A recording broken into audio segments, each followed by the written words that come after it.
From the Library of Congress in Washington, D.C. So good afternoon. My name is Amy Stolz. I'm the Director of Literature at the National Endowment for the Arts, and it's my pleasure to introduce to you Claudia Rankine. How fortunate we are to have you with us today. Claudia, thank you. When I thought about how to introduce you, that was my first thought. So many of us, and our numbers are growing by leaps and bounds, hallelujah, have been affected and moved and changed by your words on the page, your poetry, your books, your plays, your way of seeing the world, that to see you in person, to listen to you speak, feels like a very special, powerful thing. For those of you who are not yet familiar with Claudia and her work, I highly recommend you peruse her website. It's beautiful. It will tell you that she's the Henry G. Lee Professor of English at Pomona College in California and a Chancellor of the Academy of American Poets. It will tell you that she is the recipient of numerous fellowships and awards and a playwright. One of her plays, The Providence of Beauty, was put on by the Foundry Theater in New York and took the form of a travelogue presented on a bus as it toured the South Bronx. Loved it. It was funded by the NEA, I should add. And of course, her website will tell you about her 5 collections of poetry, including Don't Let Me Be Lonely, published by Grey Wolf Press in 2004, and her latest book, published last year, also by Grey Wolf, titled Citizen: An American Lyric. With more than 100,000 copies in print and counting, Citizen continues to garner much-deserved, widespread critical acclaim. It won the NAACP Image Award, the LA Times Book Prize, the Penn Open Book Award, was a finalist for the National Book Award in Poetry, and it won the National Book Critics Circle Award in Poetry, while at the same time was a finalist for this very same award in Criticism. And this is the first time in the award's 40-year history that a book has been recognized in 2 different categories. It was also named one of the best books of the year by many, many news outlets, including The New Yorker, The Atlantic, NPR, and Publishers Weekly. The Citizen, as I'm sure many of you know, is a tour de force that lays bare the everyday microaggressions that fuel racism and white privilege. And it effectively implicates the reader through the use of second person. And it combines poetry with commentary and reproductions of visual art, quotations from artists and critics, slogans and scripts for films. And if you can, I'd suggest taking a moment, perhaps here at the bookstore, to, at the very least, hold Citizen in your hand. The book itself is a gorgeous work of art. It's the unusual trim size and heavier paper, the weight of it hinting at what you'll discover inside. Claudia is, quote, unique in her brilliance for finding innovative ways to transform social consciousness into great literature, said Jeff Schatz, her editor at Grey Wolf. And I've known Jeff a long time and often envy his deep dive into the texts of terrific books as they're unfolding. So I emailed him last week to ask what it was like to work with Claudia. I was so envious. The main thing, he wrote, is allowing her the necessary time and process, creating a space that she can work, edit, assemble things, move text and image around, work with her husband, John. She's a writer whose genius must be trusted. Often the vision is larger than the page, of course, but then seeing the multifaceted ways that she finds solutions to presenting the work inside the vessel of the book is amazing. Being inside Claudia's books as they happen have been some of the most expansive and important experiences in my life as an editor. And I thank her and love her, and we cheer her accelerating greatness. We do indeed. Please welcome Claudia Rankine.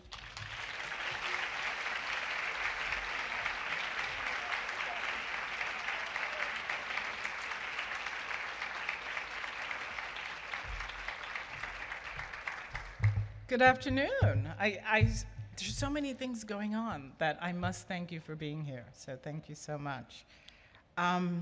It is a real honor to be here, and I want to thank Amy for that wonderful introduction.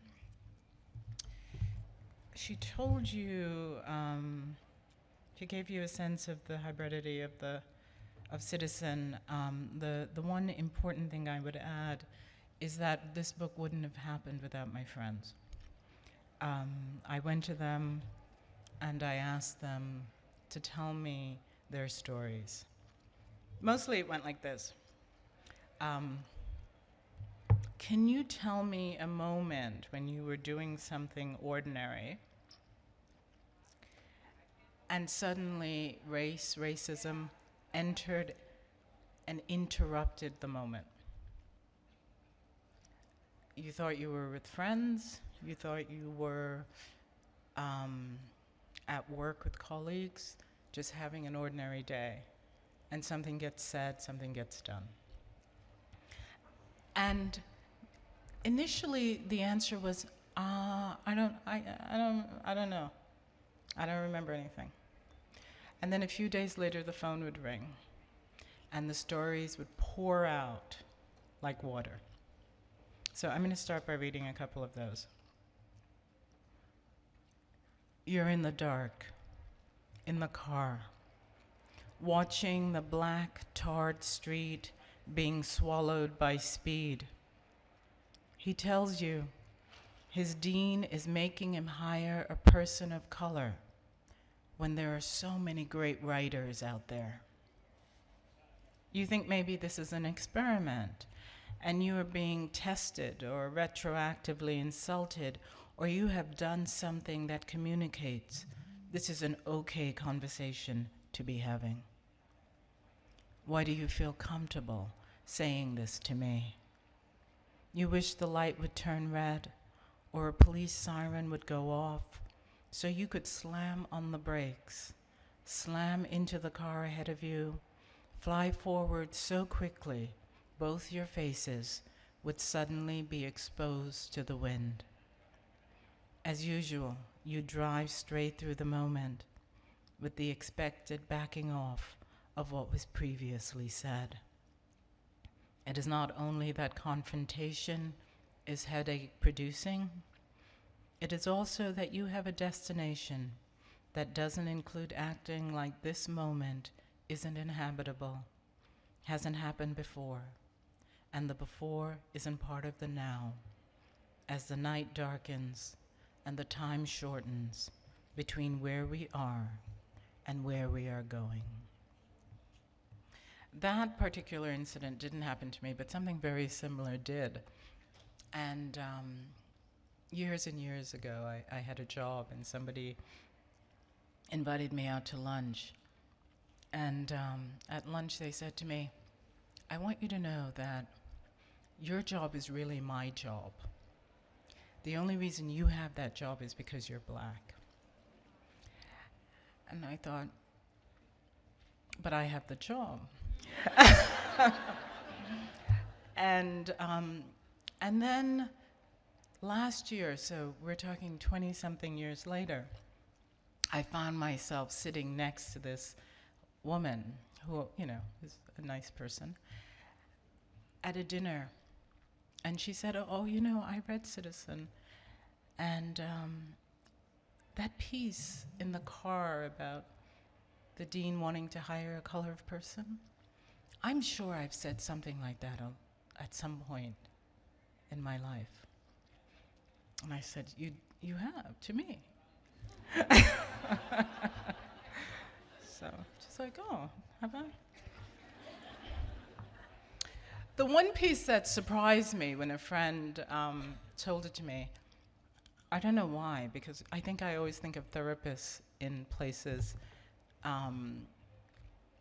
emotionally and intellectually beyond the rest of us, that they spend a lot of time thinking about the interior space and the emotional life of people. So I don't expect them to step into the quagmire of erasure, let's put it that way. The new therapist specializes in trauma counseling. You have only ever spoken on the phone. Her house has a side gate that leads to a back entrance she uses for patients. You walk down a path bordered on both sides with deer grass and rosemary to the gate, which turns out to be locked. At the front door, the bell is a small round disc that you press firmly. when the door finally opens, the woman standing there yells at the top of her lungs, "Get away from my house! What are you doing in my yard?" It's as if a wounded Doberman Pinscher or a German Shepherd has gained the power of speech. And though you back up a few steps, you manage to tell her you have an appointment. "You have an appointment?" She spits back. Then she pauses. Everything pauses. "Oh," she says, followed by, "Oh yes, that's right. I'm sorry. I am so, so sorry." The woman who told me that teaches in college in Northern California. And I said to her, "Then what happened?" She said, "I went to the appointment."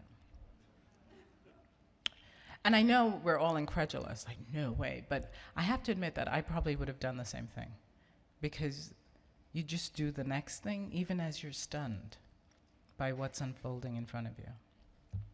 And so I said, "You went to the appointment?" She said, "Yeah." And I said, "Then what happened?" She said, "Well, after the appointment, I went home and I wept. And then I wrote her a letter telling her I couldn't come back." And I said, "And you made another appointment?" She had made another appointment. So, I mean, I think that's the way these things work, right? You don't want to interrupt the flow of the moment, even as the moment is wiping you away. The other thing I did was some of my friends are black men. How many of you can say that?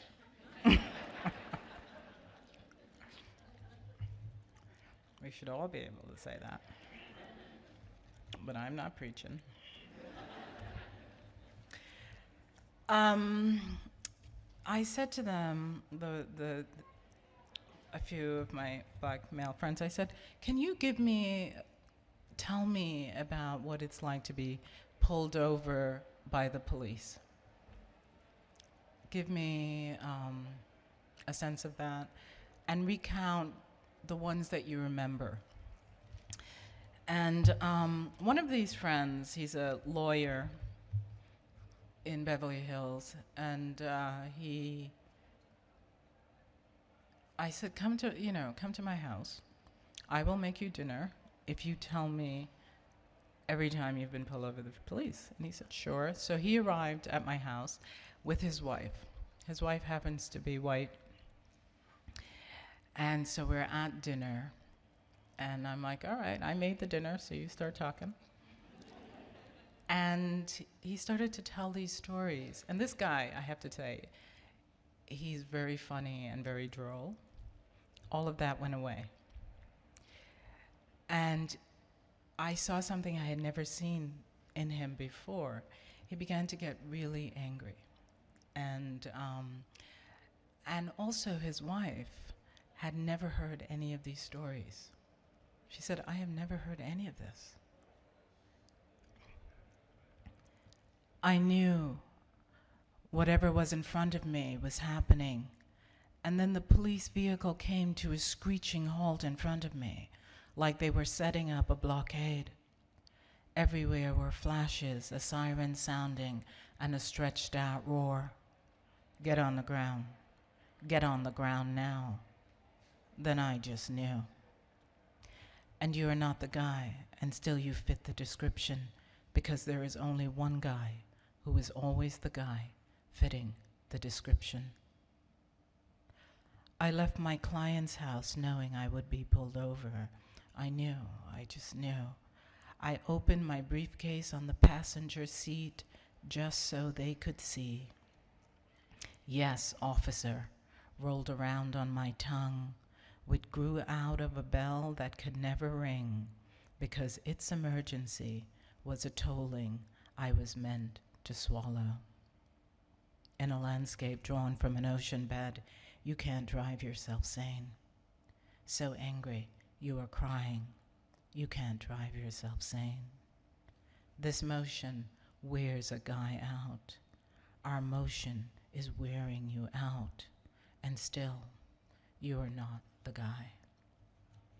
Then flashes a siren, a stretched out roar, and you're not the guy, and still you fit the description, because there is only one guy who is always the guy fitting the description. Get on the ground. Get on the ground now. I must have been speeding. No, you weren't speeding. I wasn't speeding.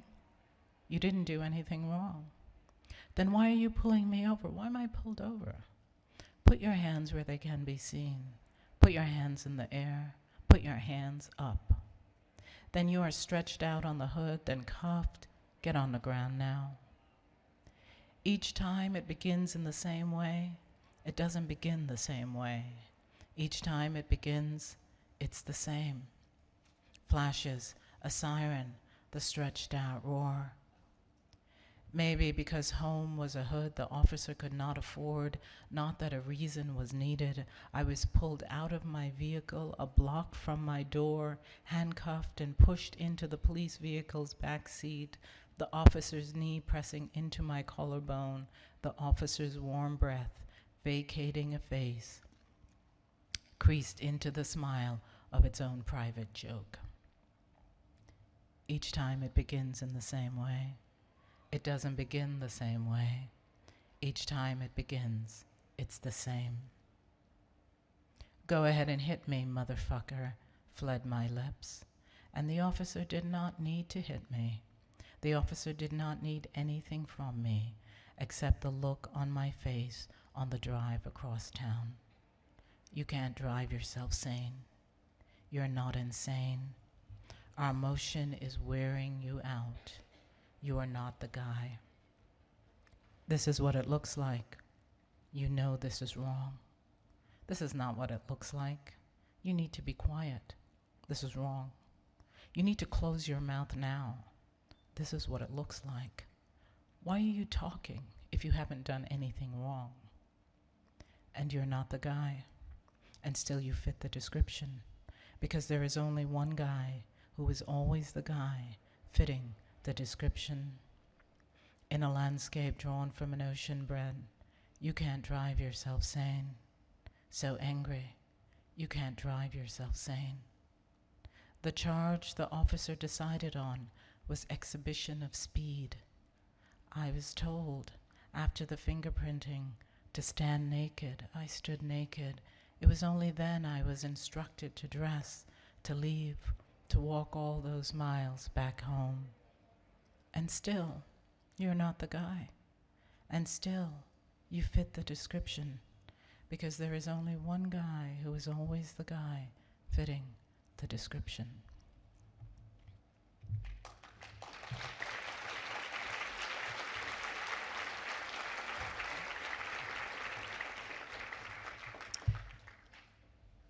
A friend of mine is, he just got a job in New York at, well, I shouldn't tell you, should I? But he sent me a text, and he said to me, I'm on the train in New York, and I'm sitting next to the empty seat. And so then I texted him back, and I said, if I were there, I would be sitting in that seat. On the train, the woman standing makes you understand there are no seats available. And, in fact, there is one. Is the woman getting off at the next stop? No. She would rather stand all the way to Union Station. The space next to the man is the pause in the conversation you are suddenly rushing to fill. You step quickly over the woman's fear, a fear she shares. You let her have it. The man doesn't acknowledge you as you sit down because the man knows more about the unoccupied seat than you do. For him, you imagine it is more like breath than wonder. He has had to think about it so much, you wouldn't call it thought. When another passenger leaves his seat and the standing woman sits, you glance over at the man. He's gazing out the window into what looks like darkness. You sit next to the man on the train, bus, in the plane, waiting room, anywhere he could be forsaken. You put your body there in proximity to, adjacent to, alongside. You don't speak unless you are spoken to, and your body speaks to the space you fill, and you keep trying to fill it, except the space belongs to the body of the man next to you, not to you. Where he goes, the space follows him. If the man left his seat before Union Station, you would simply be a person in a seat on the train. You would cease to struggle against the unoccupied seat. When, where, why? The space won't lose its meaning. You imagine if the man spoke to you, he would say, "It's okay, I'm okay. You don't need to sit here." You don't need to sit, and you sit and look past him into the darkness the train is moving through a tunnel. All the while, the darkness allows you to look at him. Does he feel you looking at him? You suspect so. What does suspicion mean? What does suspicion do? The soft gray-green of your cotton coat touches the sleeve of him. You are shoulder to shoulder, though standing, you could feel shadowed. You sit to repair whom? Who? You erase that thought. And it might be too late for that. It might forever be too late or too early. The train moves too fast for your eyes to adjust to anything beyond the man, the window, the tile tunnel, its slick darkness. Occasionally, a white light flickers by like a displaced sound. From across the aisle tracks, harbor room world, a woman asks a man in the rows ahead if she would mind switching seats. She wishes to sit with her daughter or son. You hear, but you don't hear. You can't see. It's then the man next to you turns to you, and as if from inside his own head, you agree that if anyone asks you to move, you'll tell them, we are traveling as a family.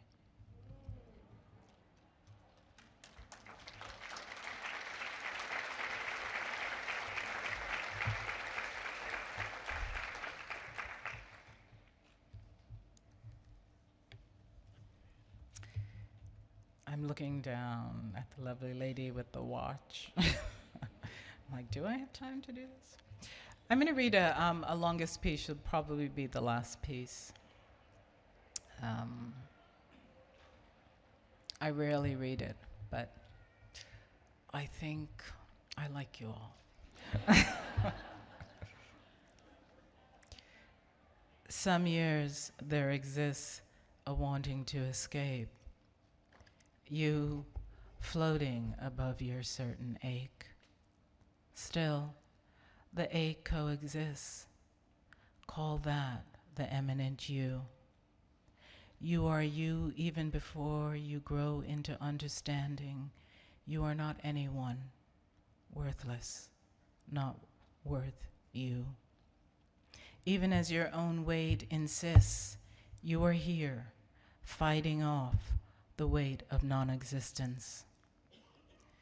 And still this life parts your lids. You see you seeing your extending hand as a falling wave. I, they, he, she, we, you turn, only to discover the encounter to be alien to this place. Wait. The patience is in the living. Time opens out to you. The opening between you and you, occupied, zoned for an encounter. Given the histories of you, and always, who is this you? the start of you each day, a presence already. Hey you, slipping down, burying the you buried within. You are everywhere and you are nowhere in the day. The outside comes in. Then you, hey you, overheard in the moonlight, overcome in the moonlight. Soon you are sitting around publicly listening. When you hear this, what happens to you doesn't belong to you, only half concerns you. He is speaking of the Legionnaires in Claire Denis' film, Beau Travail, and you are pulled back into the body of you, receiving the nothing gaze. The world out there insisting on this, that this only half concerns you. What happens to you doesn't belong to you, only half concerns you. It's not yours only. And still a world begins its furious erasure. Who do you think you are, saying I to me? You nothing, you nobody, you. A body in the world drowns in it. Hey you, all our fevered history won't instill insight, won't turn a body conscious, won't make that look in the eyes say yes. Though there is nothing to solve, even as each moment is an answer. Don't say I if it means so little, holds the little, forming no one. You're not sick, you're injured.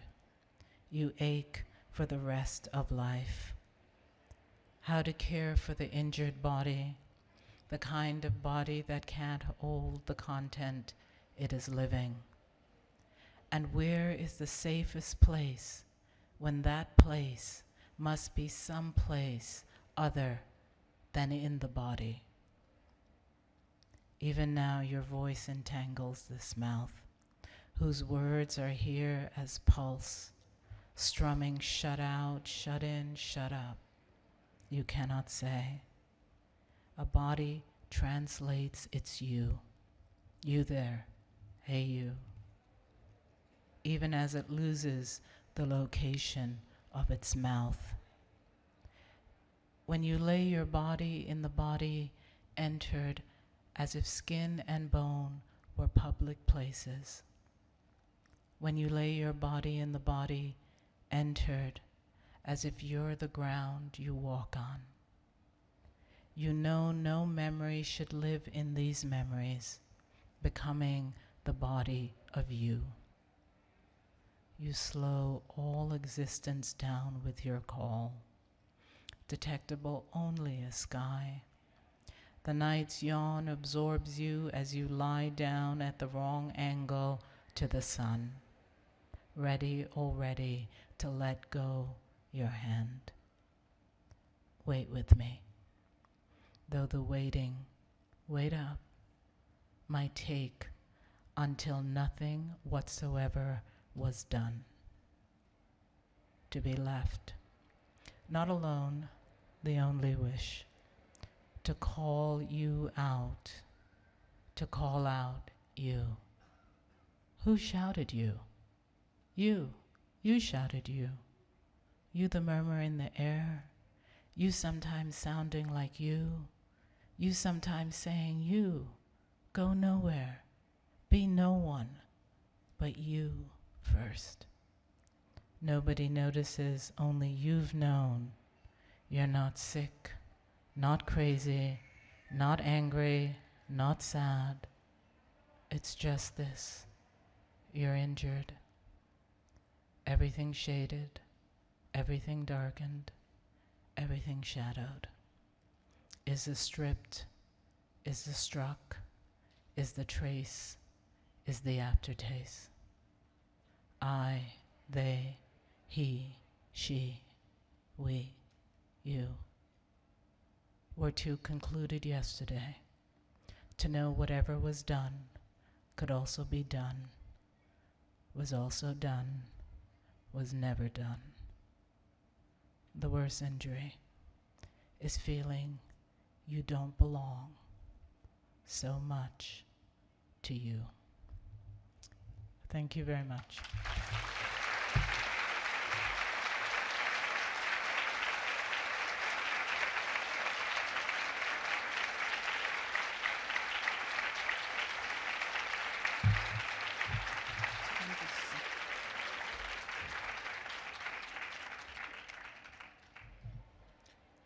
So now I'm to stand here and you're to ask questions. Okay,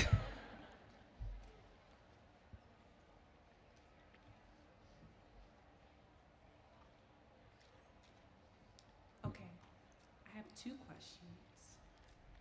Did you watch Serena last night? And will you write more poetry and prose about her in the future? I didn't watch the match last night, though I did check the scores. And so, you know, she won in 3 sets, but I feel like she's testing me. But the third set was 6-0, so okay. I don't know. I think I will write about her if I feel a need to write about her. I can't. It will depend on what happens with her. If something happens that allows me to feel that there's something to be said that I haven't said at this point. So maybe. Thank you so much for reading to us. I had a question about the piece. I guess it's the script for the Situation video, of the World Cup piece. And how did you decide, like, which outside authors to kind of interweave and source in there? You've got Fanon, you've got Maurice Blanchot, words from Zinedine Zidane himself.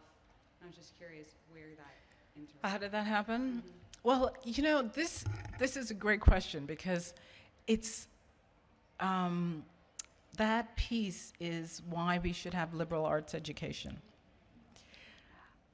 After the Zidane headbutt at the World Cup, there is that moment before we found out what was actually said, where no one knew what was said, right? And there was a lot of conjecture about what was said. And that's why in the piece I don't actually say what was said. I use the language of the lip readers that were projecting onto the moment what they thought was being said. And so when I went to work on the piece, I too thought, let me write into that moment, but based on everything that I have read. So I literally sat at my desk and thought, what are the passages that I have read that could fit into the mind of Zidane as he thought about in those seconds, should I or should I not turn around and attack this guy for saying whatever he said? You know, it's one of those moments where the language and the blow become equal, right? And so I just thought back and I thought, well, there was that time when Frederick Douglass said to Covey that, you know, I'm not going to take this anymore. So then I went and tracked it down in the narrative of Frederick Douglass. And then I thought, well, there was that moment in Othello. And then I thought, wait, didn't I read, you know? And so that's how it happened. It wasn't as if I could at that very moment read all the books and then find the quotes. I actually had to go back through the arsenal of everything read and locate what I knew was already there. You're welcome. I just wanted to ask you how the poetry informed the writing of Citizen. Whose poetry? Your own. My own poetry Yeah, informed the writing of Citizen. Yeah. Tell me more. Well, I've read your books of poems, and so I just feel like you've just taken it to a different level, and I wanted to know what your process was and how you kind of made the shift. Okay.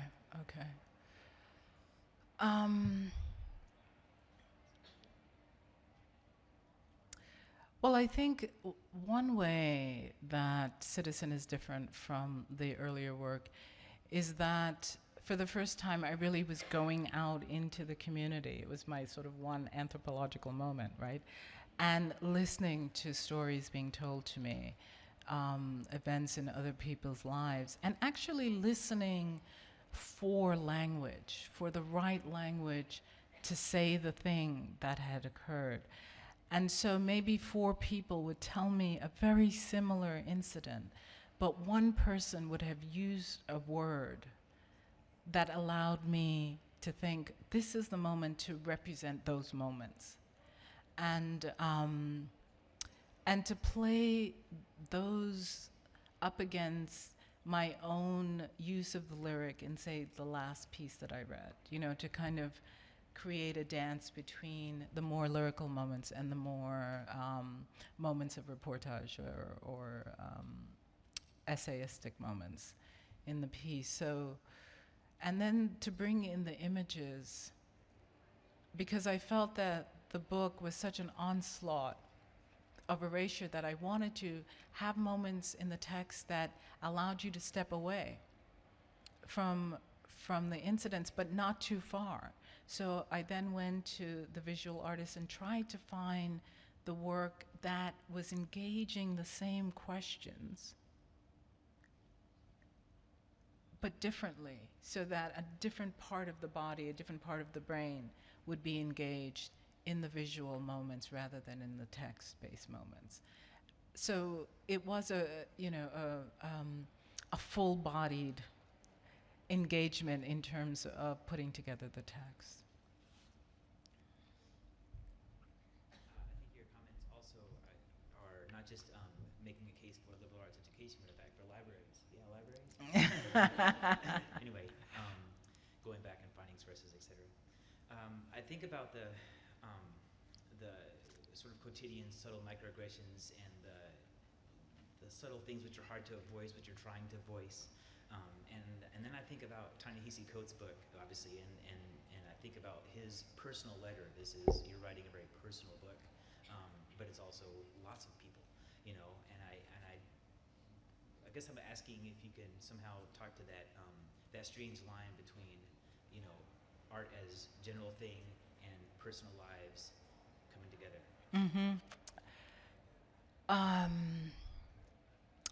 Coates' book is a good coupling, I think, because in both cases you stay close to home in order to go wide, to say, and I think that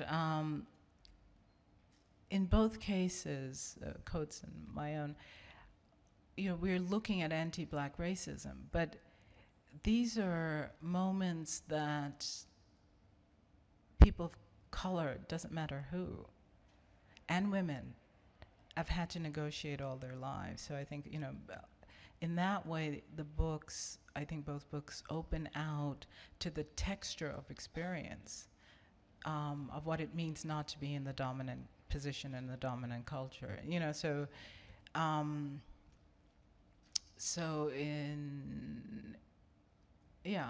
I hope, does that answer your question? No? Yeah. Not to bring you back to the Serena interview, but to bring you back to Serena. It reads like there's some tension between you and her, and I wonder, even at one point she says, "You don't understand me. I just want to win." And I wonder, in doing that interview, you guys both being champions in your own right, you being a literary champion, she being a tennis champion, was it difficult? And can you speak to what didn't make it to the page in the spirit of in the spirit of that whole interview? And Sure. That's a good question. The thing is, Serena Williams, in that interview, was not interested in me dragging forward all of the times that she's been dissed by white people. And why would she? You know, why does she need me to tell her what she's already lived through, right? So I get that she was like, could we talk about something else? So the irritation I felt was, I was glad she was irritated. Because if somebody came to my house and said, so-and-so said this about you, and so-and-so said this about, what do you think about that? I would say, what she said, you know, I'm just trying to do what I do. And doing what I do does not involve turning over those moments day in and day out, because in fact it would stop me from doing what I do, because it's beyond the pale. It's outrageous. It's crazy. It's annihilating. It's erasing, you know?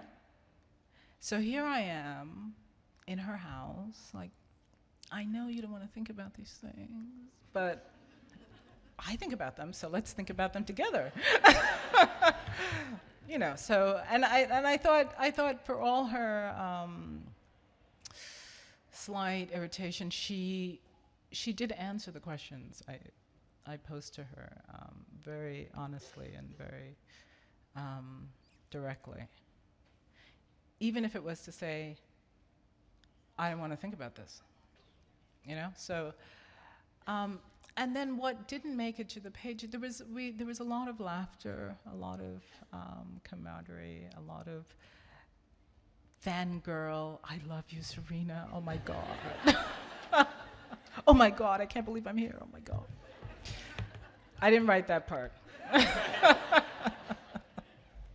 Thank you. Thanks for coming. Thank you for having me. I feel really bad, but it's good. He asked the Serena question, I asked another one. So first, incredible profile, but in an interview with BuzzFeed, which I know everyone wants to hear at the Library of Congress Book Festival, you mentioned that the outpouring of love and solidarity for Serena Williams amongst Black women is very different from the solidarity and outpouring of love with Beyonce. And you articulated it a little bit, but I think obviously you had other things to discuss. Can you articulate that more? How is it similar and how is it very different? Well, I think Beyonce is a great artist, and we admire her work. She's a pop star, and she and I share a birthday. In fact, yesterday. Go on, happy birthday to you. Sorry, that's so true. But, you know, when we see Beyonce, she's in a very protected world. We don't have to watch her fight through things.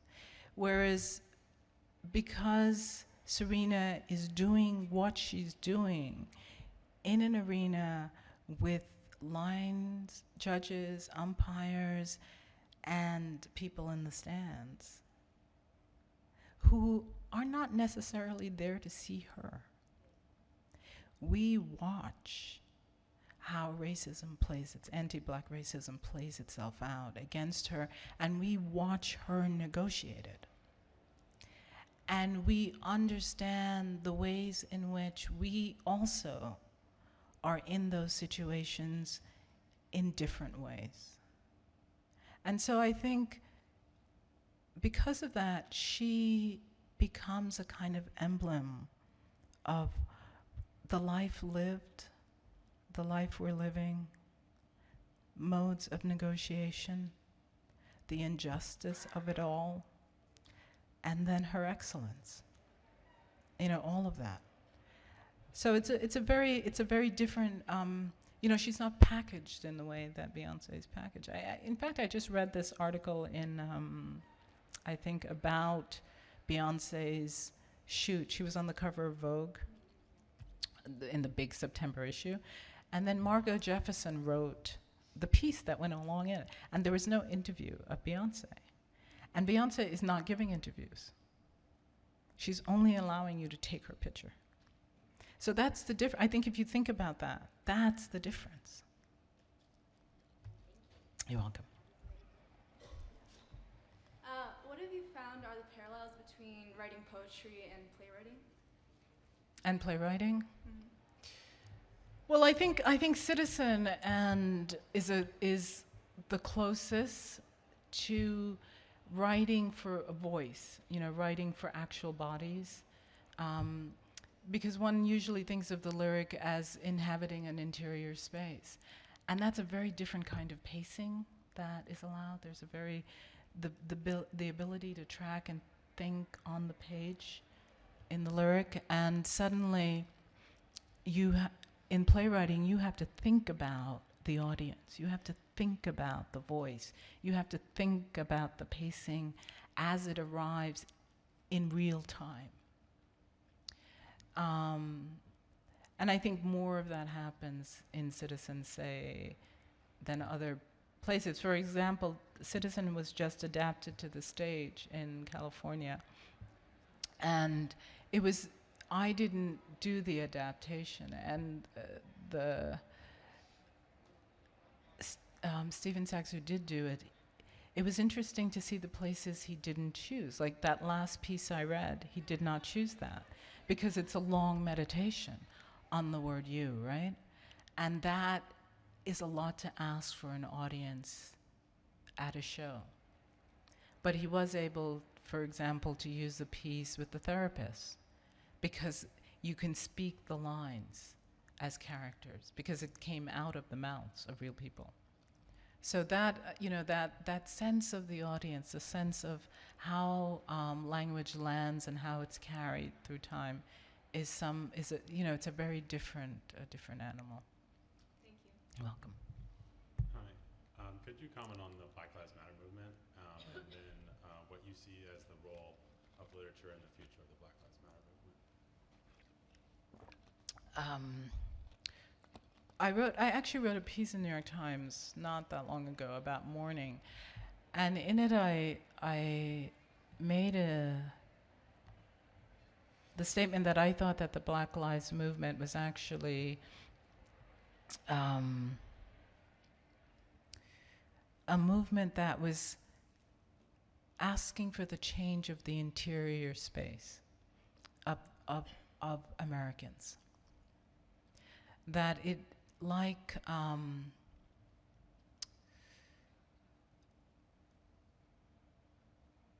unlike the civil rights movements where you had a list of demands, with the Black Lives Movement, there's not actually any demands, right? There's not a list of demands, like we need this legislation, we need this bill put forward, it's not, but what it's asking for by interrupting space, by interrupting the theater, by interrupting people's meals, what it's asking for is a sense of the interior space of white Americans to recognize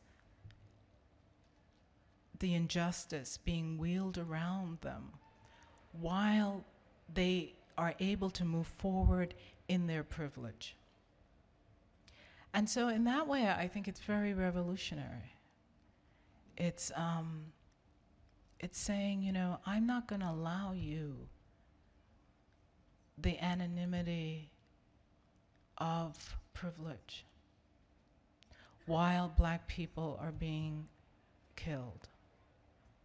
That can't happen. And the way I'm going to stop it from happening is by interrupting you. So it becomes a kind of revolutionary interruption. If you could think of Citizen as an aesthetic interruption, I would say that Black Lives Matter it's a revolutionary interruption. It's the mode, and it's not owned by Black people. I mean, white Americans, Asian Americans, everybody is inside the Black Lives Matter movement, saying this kind of complicit behavior needs to stop. And the way we are going to try and stop it is by keeping what's happening present. And the way we're going to do that is by showing up while you're doing something else, which is fantastic.